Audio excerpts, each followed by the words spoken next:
அலைகளடி கோலக்குயிலோசை உனது குரலினிமையடி கோலக்குயிலோசை உனது குரலினிமையடி வாலை குமரியடி கண்ணம்மா மறுவ காதல் கொண்டே வாலை குமரியடி கண்ணம்மா மறுவ காதல் கொண்டே மறுவ காதல் கொண்டே சுட்டும் விழிச்சுடர்தான் கண்ணம்மா சூரிய சந்திரரோ வட்டக்கரிய விழி கண்ணம்மா வான கருமை கொல்லோ பட்டு கருநீல புடவை பதித்தனல் வைரம் நட்ட நடுமிசியில் தெரியும் நட்சத்திரங்களடி சுட்டும் விழிச்சுடர்தான் கண்ணம்மா சூரிய சந்திரரோ.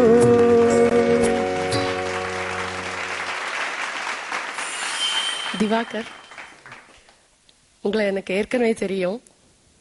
ஆனா நான் முதல்ல உங்களை பார்த்த ஸ்டேஜை விட இப்ப நீங்க நிறைய இம்ப்ரூவ் பண்ணிருக்கீங்க. எனக்கு அதுதான் ரொம்ப சந்தோஷமா இருக்கு.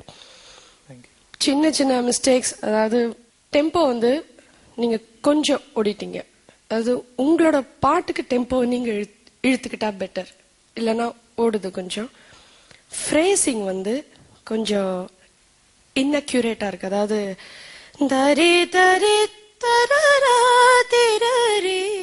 அது வரைக்கும் ஒரு ஃப்ரேஸ் இல்லையா, அந்த ஃப்ரேஸ் வந்து இன்கம்ப்ளீட்டா முடியுது. மூச்சு நிறைய வாங்குறீங்க, அது ஒண்ணு. அப்புறம் சிலபிள்ஸ் வந்து ஆக்சென்ட் வந்து தவறான இடத்துல கொடுக்குறீங்க.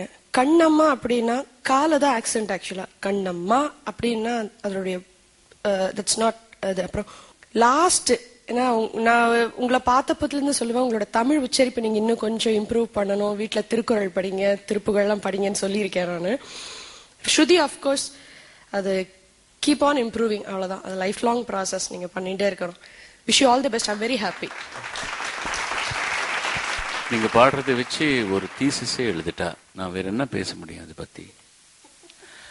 இப்ப நீங்க 3 பேருமே எந்த ஸ்டாண்டர்ட்ல இருக்கீங்கன்னு எங்களுக்கு நல்லா தெரியும். குவார்டர் ஃபைனல்ஸ்க்கு வந்திருக்கீங்க. நீங்க ரொம்ப நல்லா பாடி இருக்கீங்க போன ரவுண்ட்ஸ்ல எல்லாம் கூட. அதனால இப்போ சின்ன தப்பு இருந்தாலும் கூட நாங்க கொஞ்சம் பெருசா தான் பார்க்கணும், வேற வழி இல்லை. இல்லைன்னா எலிமினேஷன் பண்றது ரொம்ப கஷ்டமா போயிடும். அதனால அது தப்புகள் நிறைய சொல்லணும்னு நினைக்காதீங்க. ஒரு 3-4 இடத்துல வந்து கொஞ்சம் ஷார்ப்பாக போறீங்க. உங்களுக்கு வந்து சங்கதி ரொம்ப நல்லா பேசுது. வாய்ஸ்ல ஃபாஸ்ட் சங்கதி எல்லாம் கூட ரொம்ப நல்லா பேசுது. இது பாரதியார் பாட்டுன்றதுக்காக ஒரு பக்தி பாடல் மாதிரி பாட வேண்டிய அவசியம் இல்லை. இது ஒரு பெரிய ரொமான்டிக் சாங். இது ரொம்ப என்ஜாய் பண்ணிட்டு சிரிச்சுக்கிட்டு பாடலாம். நீங்க இப்ப நீங்க சிரிச்சுட்டு இருக்கீங்களே, இந்த சிரிப்போடவே பாடினா போதும், ரொம்ப நல்லா இருக்கும் பாட்டு. வாழ்க்கை. மகாகவி பாரதி ஒரு பெண்ணை எப்படி பார்க்க வேண்டுங்கிறத நமக்கு கத்துத்தரார் மகாகவி. ஆனா அவர் என்ன, சுற்றும் விழிச்சுடர் தான் கண்ணம்மா சூரிய சந்திரன். அந்த பார்வையினுடைய திட்சண்யம், எப்படி பார்த்தா கோபமா இருக்கிறா, எப்படி பார்த்தா சாஃப்டா இருக்கிறா, எப்படி பார்த்தா பவரா இருக்கிறா, அக்னியா இருக்கிறா, எப்படி பார்த்தா குளுமையா இருக்கிறா, அது ஒரே பார்வையில் மாற்றி பார்க்கிறாள். அதனாலே சுற்றும் விழிச்சுடர் தான் கண்ணம்மா சூரிய சந்திரரோ என்று பிரிக்கின்ற. அடுத்து சொல்றாரு, வட்ட கரிய விழி கண்ணம்மா என்று அதனுடைய அது உங்களுடைய மேகத்தை வர்ணிக்கிறார். அடுத்து சொல்லிக்கொண்டே வரவர் நட்சத்திரங்களில் என்று அந்த ஒரு பகுதியை பல்லவியை முழுவதும் வானத்தை நோக்கி சொல்லிக்கொண்டே வருவார். பூமியை மறந்து விட்டோமோ என்று நினைக்கிறார். உடனே சோலை மலர் என்று சுந்தர பண்ணுகையோ என்று நிலத்தை பார்த்து சொல்கிறார். நிலத்தை பார்த்தவுடன் அவருக்கு நினைவு வருகிறது பக்கத்தில் இருக்கக்கூடிய நீலக்கடல் அலையே உனது நெஞ்சின் அலைகள் அடி. அவருடைய மனசு தடுமாறுகிறது, தத்தளிக்கிறது. அதை நெஞ்சின் அலைகளடியாக என்று சொல்லிக்கொண்டே வருகின்றவர் வாலை குமரியடி கண்ணம்மா மருவ காதல் கொண்டேன்னு சொன்னார். வாலை குமரினா என்ன அர்த்தம்னா, என்றுமே இளமை மாறாதவள் வாலை குமரி. அதனால என்றுமே இளமை மாறாத என் காதலி என்று அவர் வெறும் உடல் ஆசையினாலே அவர் அதை சொல்லவில்லை என்பதற்காகத்தான் வாலை குமரியடி கண்ணம்மா என்று எழுதியவர் காலங்களை மட்டுமல்ல, இப்படித்தான் வாழ வேண்டும் என்ற பண்பாட்டை நமக்கு சொல்லித் தருகின்றார். அதனாலதான் அவர்கள் மகாகவியாகவும் நாங்கள் வைத்து பொழிப்பு கவியாக இருக்கிறோம். வாழ்க வளர்க. வாருங்கள் அம்மா.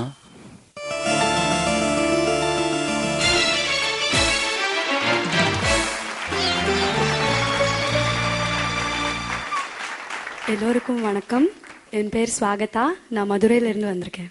ஸ்வாகதா, ஸ்வாகத்தம். சந்தோஷம். இவர் தேர்ந்தெடுத்த பாட்டு தீர்த்தக்கரையிலே, இசையமைத்தவர் HMV ரகு அவர்கள், பாடியவர் உன்னிகிருஷ்ணன் அவர்கள். அழகான பாட்டுமா. All the best to you. Thank you sir.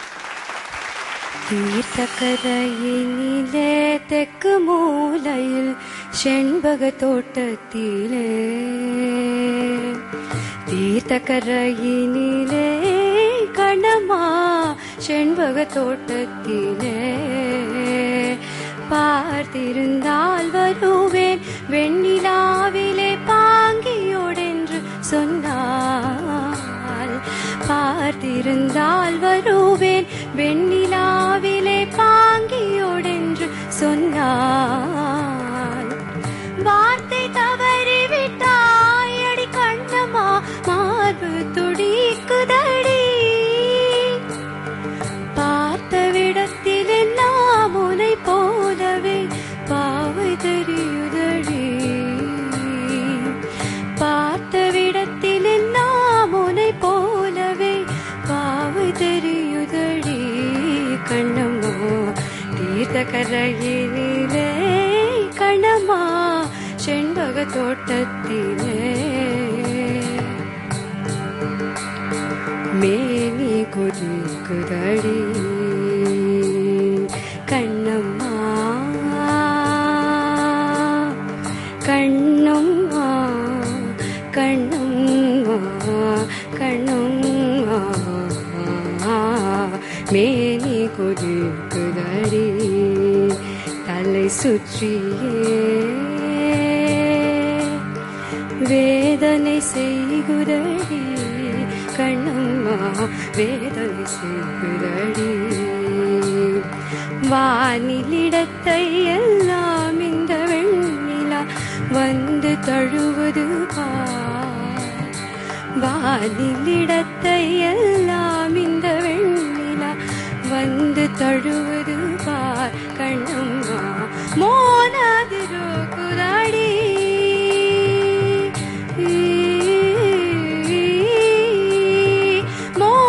மோனாதிருக்குதடி இந்த வையகம் மூழ்கி துயிலினிலே, மோனாதிருக்குதடி இந்த வையகம் மூழ்கி துயிலினிலே, நான் ஒருவன் மட்டிலும் பிரிவென்பதோ நரகத்துழலுவதோ கண்ணம்மா, தீர்த்தக்கரையினிலே கண்ணம்மா செண்பக தோட்டத்திலே,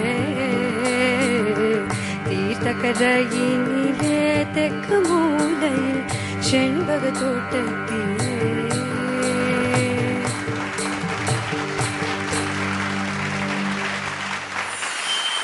ஸ்வாகதா. எங்க குருஜியோட கம்போசிஷன் பாடியிருக்கீங்க. I'm so happy. எழுதிட்டு வேற ஏதாவது ஒரு கலர் இங்க்ல எந்த இடத்துல நீங்க ஒரு 4-5 தடவை பாடி பாத்தீங்கன்னா எந்த இடத்துல பிரெத் எடுக்கணும், எங்க முடிக்கணும் அப்படிங்கிற ஒரு ஐடியா உங்களுக்கு கிடைச்சிடும். அந்த இடத்துல you can just make a note. அது கொஞ்சம் ஹெல்ப் பண்ணும். To some extent it will help. And words, வார்த்தைகள் வந்து ஸ்பிளிட் பண்றது கொஞ்சம் தீர்த்த கரையினிலே ஒரு வார்த்தை, தீர்த்தக்கரையினிலே அந்த சுக்கு நீ லகுதி பிலி அப்படிங்கிற கதையா வந்துடும். அது கொஞ்சம் பாத்துக்கோங்க.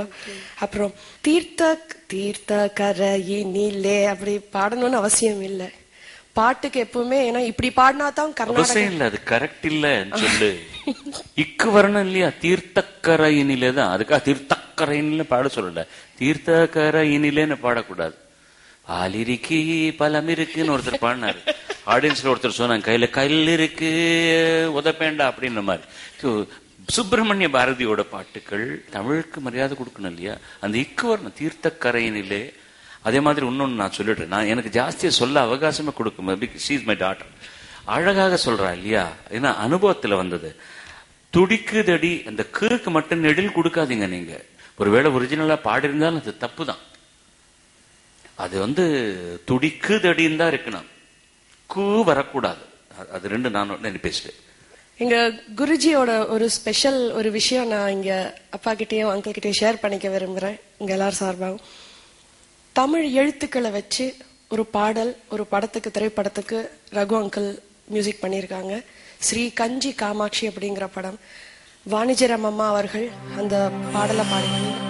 ஆனா டானா ஞானா சானா ஞானா டானா நானா தானா நானா பானா மனய நர நலன வனழ நழ நரன நானா ஆவன தாவன ஞாவன சாவன ஞாவன டாவன நாவன டாவன நாவன தாவன மாவன யாவன ராவன லாவன வாவன ராவன லாவன ராவன நாவன ஈன தீன நீன தீன நீன டின நீன தீன நீன தீன மீன இன ரீனா ஈனா வீணா ரீனா லீன ஈன ரீனா ஈன தீன மீன சீன நீன தீன நீன தீன நீன பீன மீன ஈன ரீன லீன வீண ரீன லீன ரீன உனா குனா முனா சோனா யூனா டூனா நூனா தூனா நூனா பூனா முனா யூனா ரூனா லூனா உனா ரூனா ரூனா லூனா ரூனா உவன கோவன கோவன சோவன ஞோவன டூவன நூவன தூவன நூவன கோவன மூவன யோவன ரோவன லோவன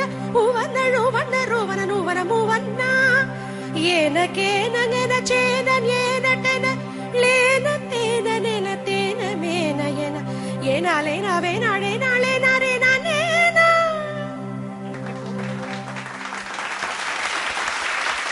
எனக்கு ஒண்ணு புரியாதது என்னன்னா, எப்படி டூ பீப்புள் சவுண்ட் வெரி அலைக்.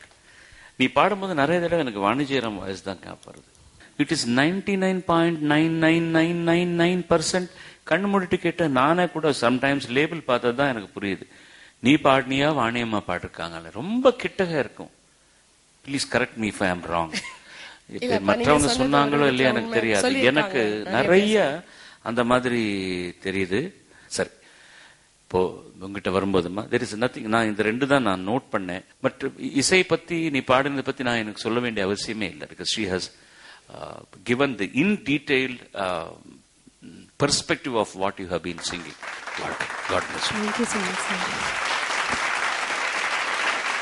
மகாகவி பாரதி அவர்கள் சொல்வார்கள், நோக்கிலே தெளிவு உண்டானால் வாக்கிலே ஒளி உண்டாகும். நல்ல பாட்டு ஒருத்தன் எழுதலன்னா நோக்கில தெளிவு இல்லைன்னு அர்த்தம், வேற ஒண்ணு அவர் சொல்ல. அவர் எழுதின வார்த்தையில ஒரு காதலியை காதலன் ஒரு இடத்துக்கு வர சொல்றான். பண்பாடு மாறாமல் காதலியை அழைக்கின்ற பாங்கு அதுதாங்க. தீர்த்தக்கரையினிலே அப்படின்னு சொன்னார். ஆத்தங்கரையில அக்னி மூலையில அப்படியே வந்துரு அள்ளிட்டு போயிடுறேன் அப்படின்னு அவர் எழுதல. தீர்த்தக்கரையிலே என்பது மற்றவர்களால் புனிதமாக காலை வைப்பதற்கு கூட அஞ்சக்கூடிய தொட்டு தொழக்கூடிய இடத்திற்கு வா அப்படின்னா எண்ணம் மாறுபட சூழ்நிலை தான் ஒரு மனிதனை மிருகமாக்கிறது என்பதை உணர்ந்த மகாகவி அவர்கள் தீர்த்தக்கரையிலேனர். அப்புறம் என்ன தெற்கு மூலையிலேனர். தமிழர் பண்பாடு படி தெற்கே நம் முன்னோர்கள் இறந்தவர்கள் வாழ்கிறதாக சம்பிரதாயம். அதனாலதான் தெற்கு நோக்கி விளக்கு ஏற்ற மாட்டாங்க. அதனாலதான் மகாகவி பாரதி தீர்த்தக்கரையினிலே வாழ்னாரு, புனிதமான இடத்துக்கு சொன்னாரு. தெற்கு மூலையிலனாரு. அங்க நிக்கக்குள்ள எங்க அப்பம் பாட்டன் தாத்தன் ஞாபகம் வரும், அதனால நான் தப்பு பண்ண மாட்டேன் சொன்னாரு. செண்பக தோட்டத்திலேன்னார். ஏன்னா செண்பகமானது தூய்மையும் தெய்வீகத்தன்மையும் உடையது. அப்படி மூன்று புனிதமான சூழ்நிலையில வர சொன்னாரு. சொல்லக்குள்ள கூட அவ எப்படி இவரோட கலாச்சாரம் மிக்கவள். வெண்ணிலாவே பாங்கியோடு வருவேன். தோழி, பாங்கின்னா தோழின்னு அர்த்தம். நல்ல பொண்ணு தனியா வரமாட்டாளாம் அப்படின்னுலாம் இருந்திருக்கு தமிழ்நாட்டில். அது மாதிரி பழைய காலத்துல அப்படிலாம் இருந்ததாக ஒரு வரலாறு. அப்படி அடுத்து மிக முக்கியம்